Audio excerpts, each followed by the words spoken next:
The two biggest mistakes that I see tarot readers make, it doesn't matter if they're experienced or if they're brand new, the two biggest mistakes are they don't know how to craft a question and they don't know how to craft a spread. Today, I want to talk about part one of that, which is how to craft a good question. This is something that, again, if you don't have a good question, you're not going to get a good reading.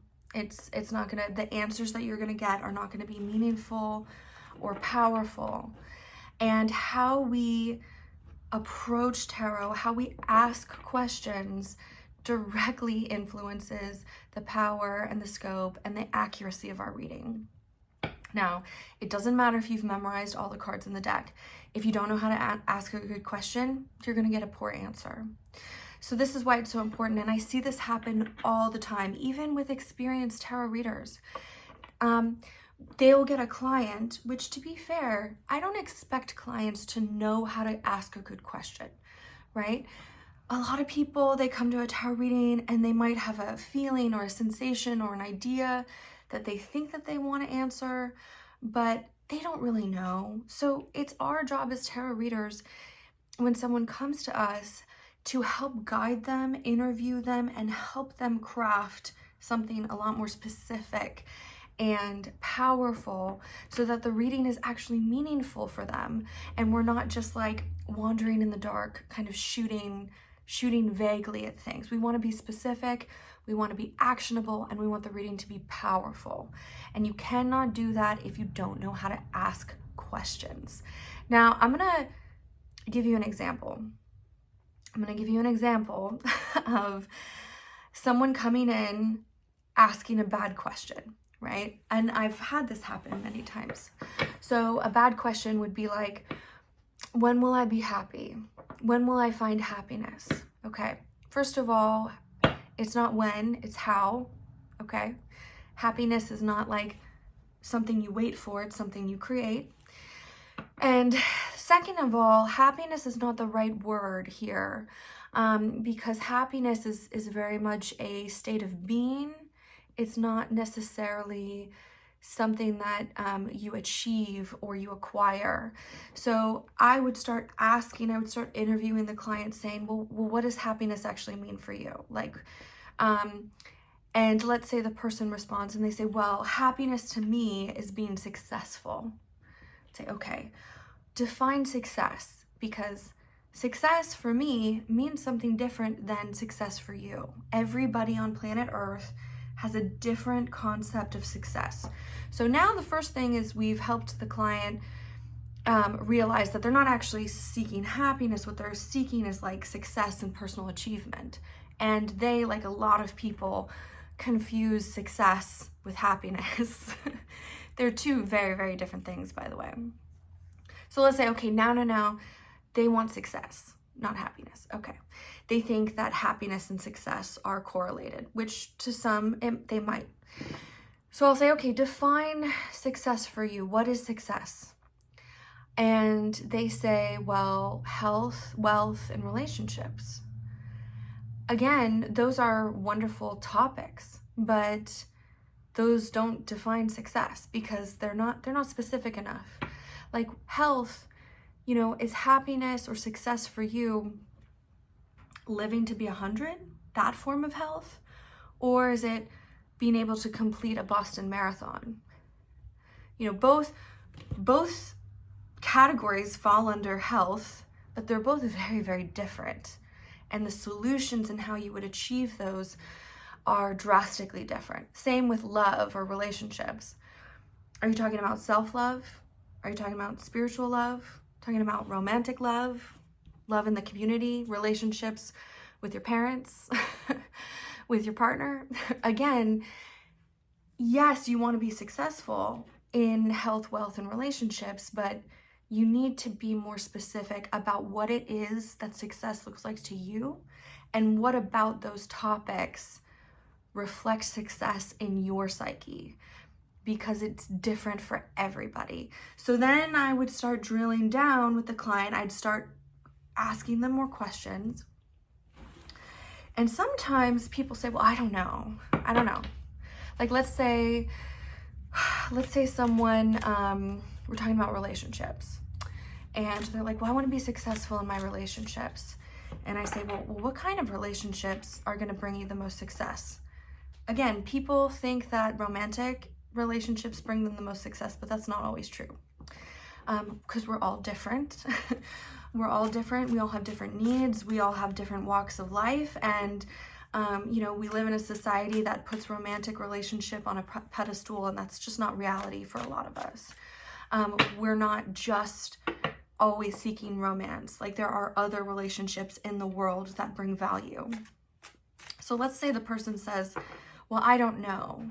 I don't know what kind of relationships would bring me the most success.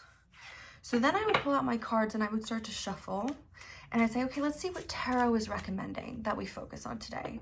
If you don't know the answer, let's just ask tarot. I got the Three of Cups. This is about community, friendship, a sense of belonging, having a social circle. We see here 3 women. They're socializing. They're eating apples out of a barrel.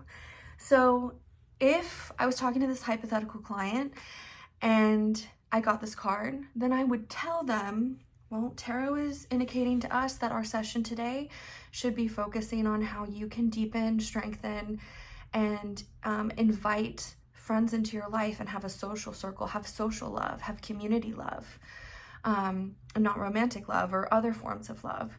That is the first thing that we should approach. It's quite possible that you need to have a healthy community before you find your life partner or your soulmate, right? So let's not jump to conclusions about what we think we have to achieve first. If you don't know, just ask tarot. So that's the other thing.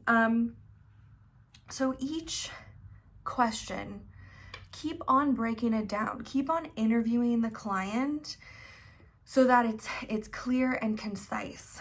And this is very much like, for me, this is very much what I do as a career. Like, I went to school to be an engineer. And so when people come to me for a problem, and we're trying to understand a problem, this is how the interview process works as an engineer, how we analyze the problem itself, because we have to define the question. So for me, this type of analytical approach suits me very well, and it suits my method of being a tarot reader very well.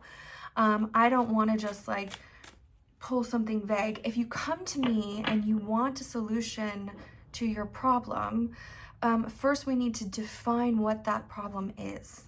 What is it that you're genuinely searching? Because the biggest thing between tarot and therapy, I mean, there's quite a lot, actually. There's a lot of differences between tarot and therapy. But in my experience, one of the biggest differences between tarot and therapy is tarot will tell you what to do. Tarot will give you instructions. You'll go to a therapist and their goal is maybe to, develop you so that you come to your own conclusions or you make your own mistakes. Tarot is much more direct. Tarot will tell you, date this person, don't date that person. Take that job, don't take this job. You want to train for a Boston Marathon? I can pull some cards and tell you exactly what you need to do for the next 6 months. You want to get that promotion at work? Sure, we can pull cards on it. Tarot will tell you, this is what you need to do for the next 6 months to increase the likelihood of getting a promotion. You want to reconcile with an ex? All of that. Tarot provides wisdom and insight and advice. But at the end of the day, everybody has free will, so you get to decide if you want to take that advice or ignore it. But you can't have meaningful, clear advice if your questions are crap. Now, sometimes I do get clients who have no questions and they're just like a blank slate. They're like, I actually don't know. I say, well, do you have a topic in mind that you want to talk about today? And they'll just say, well, I actually don't know, and I'm open to anything. That is entirely fine. It's so fine. You don't need to have a question in mind to get a good tarot reading. What I will do if someone comes in for a reading and they don't know, I'll just ask tarot. I'll just say, okay, I will shuffle the deck and I'll see what questions tarot wants to explore today. Like, for example, I'll pull one card to represent the client. In this example, I got the 10 of Wands. For this card, we see a woman, she's carrying a lot of burdens. She has responsibility. She's got a child on her chest she's caring for. She's got all this stuff on her back she's carrying. She seems very hopeful. She's looking out into the future, but she definitely has a lot of responsibilities. So maybe I would ask the question to the client, I'd say, how are you managing the responsibilities in your life? You know, are you coping well? Are you handling your workload, your family life, your personal life? Because this card, the 10 of Wands, tells me you're pretty fatigued. You've got a lot of stuff on your plate. The next card I might pull to hone in on that question will be their biggest challenge. So in this example, I pulled the 5 of Cups.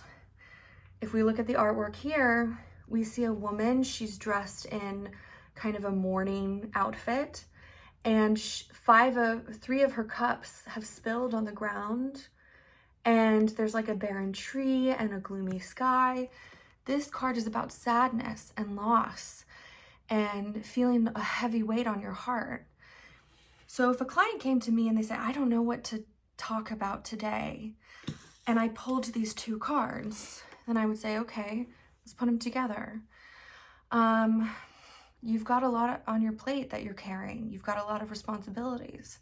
And because you have sadness and a broken heart, because you've experienced grief or loss, it's making it harder for you to carry your normal responsibilities.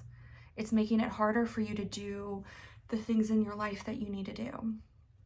So tarot is indicating to me that the question that we should work on together should be around either healing this pain and loss or managing your responsibilities and your time so that you have the bandwidth to heal from any emotional sadness or emotional pain that you're dealing with. That's how I would approach that.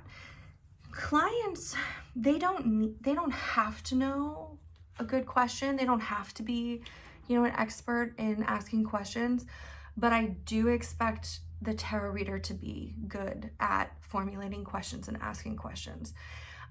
I love to get readings from others. I love to go to other tarot readers, and I can tell right off the bat, like within the first 30 seconds, if I'm gonna like the reading or not. If the tarot reader doesn't help me perfect and specialize and enhance my question, or if they don't know how to craft a spread in a way that analyzes whatever it is that I'm seeking, I know it's not going to be a good reading. Like, I already know.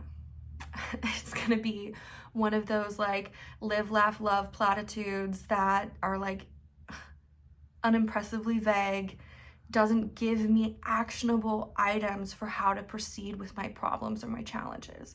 That is the biggest difference with tarot. When you come to a tarot session, yes, we can do a lot of spiritual healing, but you can also do a lot of coaching.